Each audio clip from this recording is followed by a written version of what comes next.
예, 장기표입니다. 제가 어제 또 그제는 김해에서 제가 이 주민들의 민원사항이 있어서 그 소각장 문제로 갔다 온다고 방송을 못했습니다. 그 미국 대통령 선거가 이제는 그 결과가 이제 그저께 나왔습니다. 아직도 개표가 진행되고 있는 데가 있지만 270명 선거인단을 넘음으로써 바이든 후보가 당선이 확정돼 가지고 바이든 대통령 당선자가 대국민 또 입장문도 발표하고 그랬습니다. 그 입장문 발표의 내용 두 가지는 상당히 의미가 있는데 우리도 좀 그걸 좀 주목할 필요가 있다고 생각합니다. 하나는 그동안에 이 트럼프 대통령으로부터 실추한 미국의 권위를, 즉 국제적 권위를 회복하겠다 하는 것이고, 즉 세계 지도국으로서의 미국의 위상을 되찾겠다. 저는 그런 말을 미국이 할 만하다고 생각합니다. 또 다른 하나는 그 대통령 선거 기간 내에 이 트럼프 진영과 이 바이든 진영 간의 그 대립과 갈등을 좀 치유할 필요가 있다. 치유해야 되겠다. 그래서 국민 통합을 이루어내야 되겠다. 이 두 가지 과제는 바이든 당선자로서는 굉장히 당면한 문제이고, 또 저는 그렇게 되는 것이 미국을 위해서나 또 세계 인류를 위해서 굉장히 좋은 일이다 생각합니다. 지금 그런데 이 트럼프 대통령이 이 부정선거를 주장하면서 이 소송을 하겠다고 합니다. 근데 저는 미국 사회가 갖고 있는 그 민주주의의 힘, 또 양심의 힘이 결국 트럼프 현 대통령으로 하여금 그런 소명인 또 사리에 맞지도 않는 그런 소송을 할 수 없도록 하리라고 저는 믿고 있습니다. 마침 또 트럼프 대통령 부인 멜라니아 여사가 승복해야 된다고 주장하고, 또 그 사위 또 큐시너 그 사위도 승복해야 된다고 주장한다고 해서 그나마 참 다행이다. 저는 또 그렇게 되기를 바랍니다. 그 다음에 이 미국 대통령 선거와 관련해서 우리 사회에는 트럼프 대통령이 당선되기를 바란 두 세력이 있습니다. 하나는 일부 보수 우파 세력입니다. 그 사람들은 트럼프 당선돼야 된다고 광화문에서 집회할 때 트럼프 써붙이기도 하고, 심지어는 개표 초반에 트럼프가 당선될 가능성이 좀 있어 보이니까 그날 밤에 트럼프 당선 축하 이 집회를 하려고도 했답니다. 다른 하나의 세력은 문재인 세력입니다. 문재인 정부 세력입니다. 이 사람들도 트럼프가 되기를 간절히 바랐습니다. 근데 이 문재인 정부의 이런 태도에 대해서 조금 이따 말씀드리기로 하고, 그 일부 보수 우파 사람들 그렇게 하면 안 됩니다. 그렇게 한 이유는 몇 가지가 있어 보이는데, 하나는 트럼프는 민주주의를 싫어하는 겁니다. 그냥 상당히 폭력적인 힘의 정치, 그게 옳습니까? 이른바 보수 우파 사람들이 이래 사니까 이게 저 문재인 세력으로부터 반민주 세력으로 규탄받는 것 아니겠습니까? 또 하나는 이 착각하고 있는데, 트럼프가 대통령이 되면, 재선되면 북한의 핵무기 폐기를 강하게 압박하면서 만약에 북한이 이를 받아들이지 않으면 북한 핵시설을 폭격이라도 할 것이다. 이렇게 지금 보고 있는 겁니다. 왜? 힘의 정치를 내세우는 사람이니까. 엄청난 착각입니다. 만약에 트럼프가 재선이 되었다면 북한의 핵무기 보유를 공식적으로 용인하면서 트럼프가 당선되고 나서 한 달 안에 저는 평양에 갈 가능성이 굉장히 있었다고 봅니다. 그리고 또 북미 관계가 또 정상화됩니다. 북미 관계가 정상화되면 어떻게 되느냐? 우리나라는 1972년도 미국과 중국의 국교가 정상화될 때 된 후 대만이 유엔 상임이사국에서 쫓겨나는 것은 물론 유엔 회원국에서부터도 쫓겨나고 국제 미아가 된 일이 있습니다. 우리 남한이 그렇게 됩니다. 그걸 좋아하면 되겠습니까? 그것을 또 이렇게 하는 데 있어서는 이 트럼프가 중국을 굉장히 싫어하니까 중국이 미웠어도 또 그렇게 한 점이 있는데 뭐 이 점은 제가 여기서 설명을 생략하는데 하여튼 트럼프가 안 된 것이 천만다행입니다. 그 다음에 문제는 뭐 일부 보수 우파야 수도 많지도 않고 또 그 사람들이 뭐 정치적인 영향력도 크지 않기 때문에 뭐 별로 크게 문제되지 않습니다. 문제는 문재인 정부 세력입니다. 이 사람들요 트럼프가 되기를 속으로 굉장히 바랐습니다. 왜? 트럼프가 되면 북한의 핵무기 공식적으로 용인하고 북미 관계 정상화할 거라고.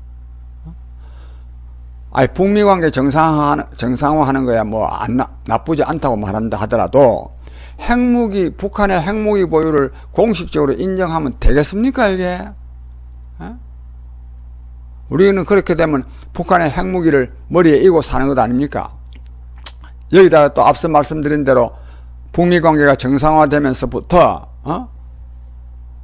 우리는 그냥 낙동강 오래야 되는데 도대체 대한민국 대통령과 정부가 대한민국이 낙동강 오래야 되는 것을 알아야지 또 알고 그러는지 착각하면 안 됩니다. 근데 왜 이러느냐? 트럼프는 왜 이러느냐?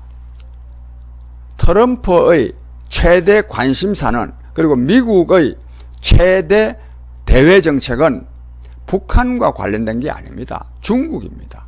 즉 미국의 중국 포위 전략에 북한을 끌어들이고 싶은 거예요. 그러려 그러면 핵무기 보유를 용인하겠다 이거예요. 미국의 중국 포위 전략도 뭐 꼭 옳은 건 아니지만 설사 그렇게 한다 하더라도 우리 남한 입장에서는 미국의 그 정책 때문에 북한의 핵무기 보유를 인정해주면 되겠습니까? 우리는 이걸 반대해야 됩니다. 그런 점에서 지금 문재인 정부는 지금 굉장히 당혹스러울 겁니다. 트럼프가 안 돼가지고. 그래가지고 지금 그렇지 않아도 뭐 바이든이 좀 될 것 같으니까 이 여당에서는 강경화 장관 또 뭐 이미 벌써 미국 가고 또 뭐 송영길 뭐 외교위원장 뭐 또 저 의회에 또 이 방문단을 뭐 만들어서 뭐 축하단인지 뭐 미국에 간다 했었는데 저는 이것도 참 옳지 않다고 생각합니다. 아니 뭐 미국의 대통령이 바뀌었으면 그 사람들도 좀 정신도 좀 차리고 그래야 되는데 뭐가 그렇게나 급해서 아직도 사실 지금 트럼프가 소송을 제기하려고 하고 있기 때문에 완전히 이 선거가 끝났다고 볼 수도 없습니다. 뭘 그렇게 급해서 쫓아가려고 합니까? 뭐 죄 지은 게 있습니까? 그 다음에 또 뭐 바이든하고 또 친한 사람이 누구냐? 그것도 다 연고주의입니다. 연고주의. 바이든이 지금 뭐 친한 사람 미국 대통령인데 미국의 국가 이익을 기준으로 해서 판단해서 한국과 가까워지면 가까워지고 안 가까워지면 안 가까워지는 것이지. 물론 국제관계, 특히 뭐 중국은 더 그렇다 하더만요. 인간관계도 중요하긴 하지만 너무 그렇게나 호들갑을 떠는 것은 국가 위신에 굉장히 저는 손상이 된다고 생각합니다. 그럼 이제 그 다음에 이 바이든이 어쨌든지 미국 그 대통령이 됐는데 그럼 앞으로 이 대북 정책은 어떻게 될 거냐? 바이든은 선거 기간 중에 북한의 김정은 위원장에 대해서 폭력배라고 말한 일이 있습니다. 그리고 트럼프의 대북 정책을 비판했습니다. 어떻게 되느냐?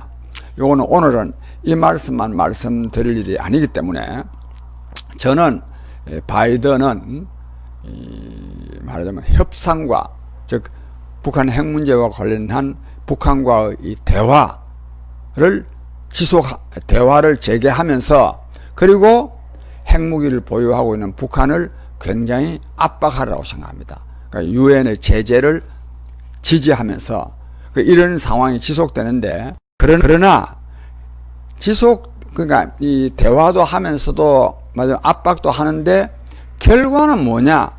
북한의 핵무기 보유를 용인하는 겁니다. 이것이 오바마 정부 때의 전략적 인내라는 것입니다. 그 말 잘 만들었습니다. 딱 맞는 말입니다. 전략은 뭐냐? 중국 포위 전략에 북한을 활용하는 겁니다. 북한의 핵무기 위협을. 그 인내는 뭐냐? 중국에 활용하는 대신에 북한의 핵무기 보유를 인내하는, 용인하는 이런 거가 됩니다. 이거는 오바마 정부 때는 이래 왔는데, 이것은 오바마 정부 때하고 지금하고 다릅니다. 오바마 정부 때는 그래도 이 북한이 지금처럼 핵무기를 다량으로 생산하고 뭐 또 이 미사일도 많이 갖고 있지 않을 때입니다.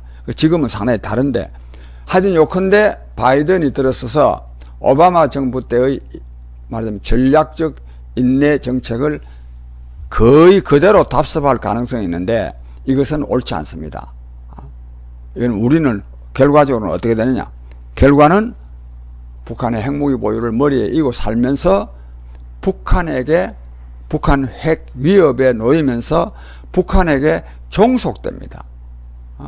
또 결과는 이 남한의 지위가 굉장히 약화되는 이런 겁니다. 저는 그래서 만약에가 아니죠.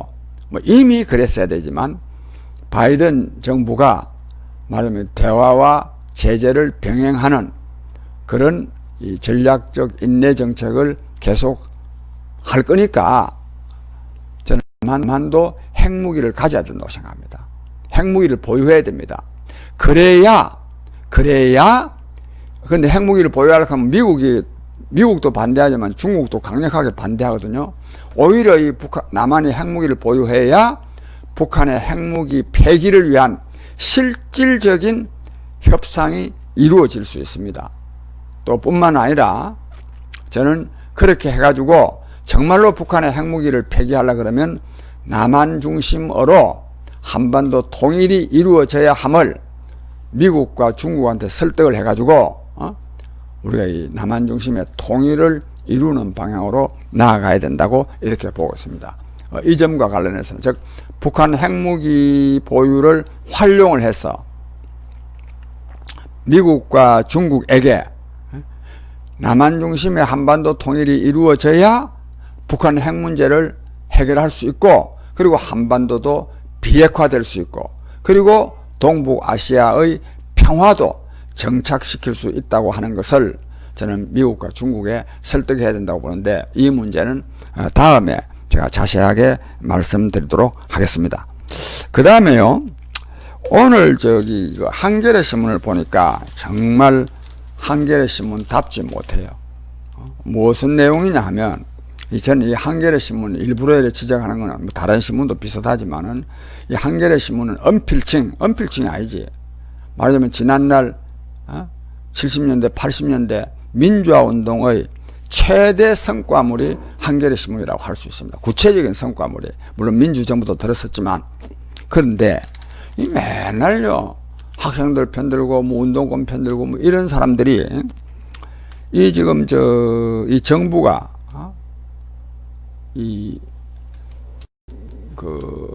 의대생 4학년들이 국가고시를 봐야 정식으로 의사 자격증을 따거든요. 그런 걸 보냐. 국가고시라고 합니다. 국가고시를 의대생들이 요구한다기보다도 의료계가 지금 요구하고 있는데, 그래서 이제 정세균 장관도 발언을 하기를 아직 학생들이고 또 이 의료 인력 수급 문제도 있기 때문에 국가고시를 볼 수 있도록 하는 방향으로 나아가야 되겠다. 뭐 이렇게 하고, 또 그 의료계하고 지금 요즘 협상을 하고 있습니다. 의사협회하고 보건복지부하고 협상하는데, 거기서도 지금 의사협회에서 강력하게 의대생 국가고시 부활 안 하면 우리 다시 파업한다, 막 이런 식으로 하니까 지금 대략 국가고시를 허용하는 방향으로 나아가고 있는데, 이거를요 한겨레 신문에서 강력하게 반대하고 있습니다. 반대하는 명분이 뭐냐 하면 몇 가지가 있는데, 왜 정부가 마음대로 하느냐, 시민사회의 의견을 들어보라. 시민사회가 어디 있습니까? 여기에 지금 대한민국에요, 시민사회가 사실은 뭐 거의 정치권에 종속되어 있습니다. 근데 한겨레 신문이 말하는 시민사회라는 것은 그거는 문재인 정권 추종하는 시민 세력입니다. 이 사람들이요 의대생 국가고시 반대합니다. 왜 반대하느냐, 지금 이번에 파업의 발단이 된 공공의료 확대, 또 이 공공의대 입시생 정원, 정대, 이런 게 전부 다 시민사회한테 특혜를 주려고 한 거거든요. 내가 말씀 줄이면은, 학생들이 왜 동맹유학을 했습니까? 문재인 정권이 잘못해가지고 잘못된 정책, 즉 공공의료의 확대라는 이름으로 의대 정원을 늘리고 공공의대를 신설하려고 하고 한 것 때문에 의사들도 파업을 하고 학생들도 그걸 반대해서 동맹유학한 거거든요. 근데 이거를 전부 다 그냥 그동안에 의사들이 좀 그랬다고 해서 집단 이기주의로 밥그릇 싸움으로 치부했는데, 지난번 파업은 또 학생들의 동맹유학은 밥그릇 싸움이 아닙니다. 밥그릇 싸움인 점이 좀은 들어있겠죠. 그건 누구나 그런 게 있습니다. 이거는 정부의 이 공공의료 강화, 공공의대 신설, 이게 옳지 않았기 때문에 그런 거예요. 이 파업의 단초를 누가 제공했느냐? 정부가 제공한 겁니다. 정부가 왜 자기네들 아들 딸들 공부도 잘 못하는 애들도 의사 될 수 있는 길을 만들기 위해서 시도지사들한테 의과대학 합격할 수 있는 권한을 주기 위해서 만드는 거 아닙니까, 이게? 이 파업이 일어날 수밖에 한 건 이 정부라고요. 그 다음에 다른 전공이라든지 뭐 의사협회 다 이렇게 들어주는데, 학생들이 좀 기계가 있어서 좀 늦게 했다고 해서 다른 거는 다 사법처리도 안 하고 하면서 학생들 것만 이래 하는 거, 이거 나쁜 거 아닙니까, 이거? 명색이 진보 언론이라고 하면서 이런 짓 하면 되겠습니까? 그 다음에 또 중요한 거는요, 우리나라는 병원은 전부 다 거의 대부분이 다 사립병원입니다. 83%가 사립병원입니다. 사립병원이지만 이미 국민건강보험공단 이렇게 해가지고 거의 전부 다 공공의료가 되어 있는 겁니다. 제가 이 말을 잘못했네. 서유럽 국가가 약 83%가 진짜 그거는 공공의료고, 그거는 의사들이 공무원 비슷해요. 우리나라는 공공의료가 약 한 4, 5%밖에 안 됩니다. 그러니까 공공의료 병원이 그래 치니까 공공의료가 아니다. 그게 아니에요. 우리나라는요, 공공병원은 국립의료원 같은 이런 병원은 4, 5%밖에 안 되지만, 민간 병원들도 전부 다 정부의 통제를 받음으로써 공공의료가 거의 되어 있는 겁니다. 그러니까 공공의대를 설립한다고 해서 공공의료가 강화되는 것이 아니라, 사립병원 현재의 이 의료 체계를 보다 더 공공성 있게 전진시켜 나가는 것이 공공의료를 강화하는 거지, 현재 거는 그대로 두고 공공의대 신설하고 뭐 학생 좀 늘린다고 해서 되는 게 아니란 말입니다. 이런 데 대한 문제의식 없이 순전히 공공병원이 몇 개냐 이렇게 따지면 안 된다는 말씀입니다. 어쨌든 학생들이 지금 의사가 부족해가지고 3,000명 10년간에 3,000명 정원하자 하는 사람들이 금년에 지금 졸업하는 학생들이 뭐 3,100명쯤 된다는데 이들을 졸업을 안 시키자 하는 이 주장, 이 말이 됩니까 이게? 그 다음에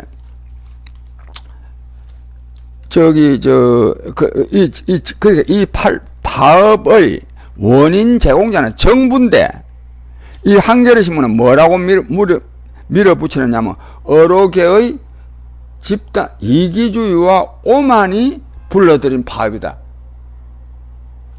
참 아주 한심한 소리를 지금, 잘못된 주장을 지금 하고 있습니다.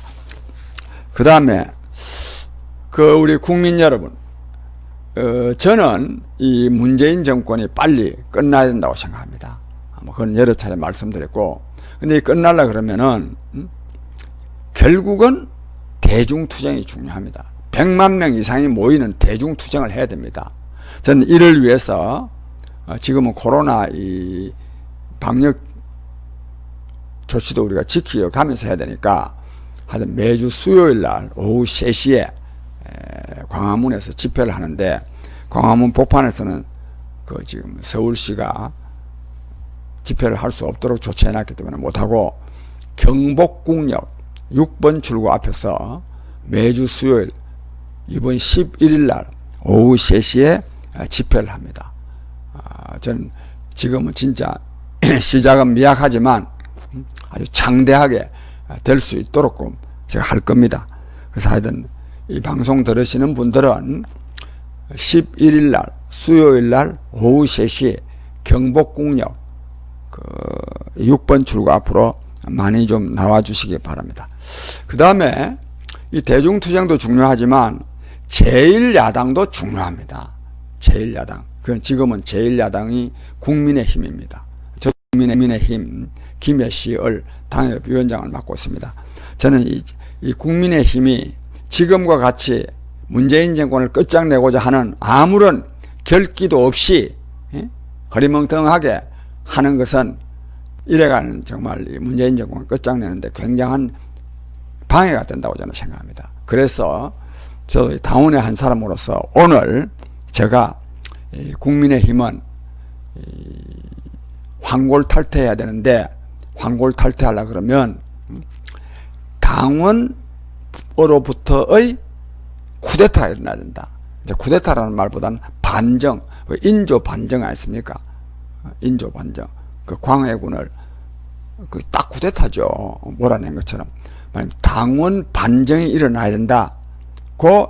그래서 그러니까 이 통상적인 절차를 통해서가 아니라 좀 의외의 뭔가 좀 국민을 좀 깜짝 놀라게 할 만한 그런 과정을 통해서 국민의힘이 전당대회를 열어서 환골탈퇴하는 모습을 보여야 된다.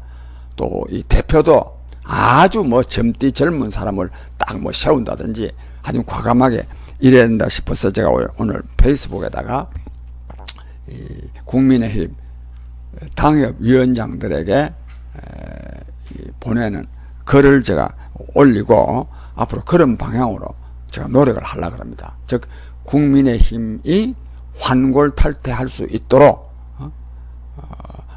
많은 분들께서, 당원은 물론이고 당원 아닌 분도 제 페이스북에 들어가서 보시고 이 국민의힘이 잘 되는 것이 국민의힘만 잘 되는 게 아니라 나라를 잘 되게 하는 거니까 좀 많이 좀 고견을 좀 돌려주시기 바랍니다. 아무쪼록 제가 하여튼 최선을 다하겠습니다.